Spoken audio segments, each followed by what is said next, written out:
We tried this before, it didn't work.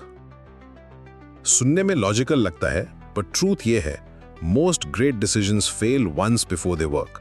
तो जब कोई कहता है हमने ये पहले भी ट्राई किया है, तो वो एक्चुअली स्ट्रैटेजी को नहीं बल्कि उस एक्सपीरियंस से जुड़ी पेनफुल मेमोरी को अवॉइड कर रहा होता है। इसे कहते हैं पास्ट फेलियर बायस। बेसिकली आपका दिमाग कह रहा है पिछली बार तकलीफ हुई थी, दोबारा वहां मत जाना। तो इससे डील कैसे करें?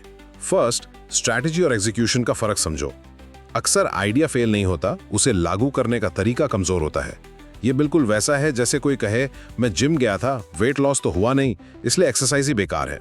नहीं, हो सकता है रूटीन, डिसिप्लिन या डेटा की कमी थी। सेकंड, फेलियर को एक नए कॉन्टेक्स्ट में डालो।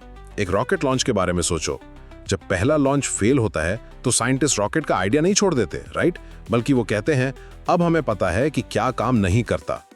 फाइनली आप ये पॉइंट सामने रखो कि पिछली कोशिश ही इस बात का प्रूफ है कि ये नया वर्जन काम करेगा। क्यों?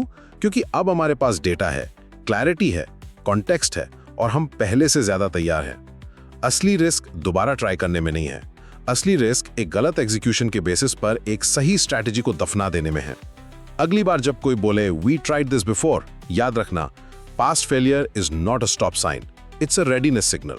Follow for elite level objection psychology.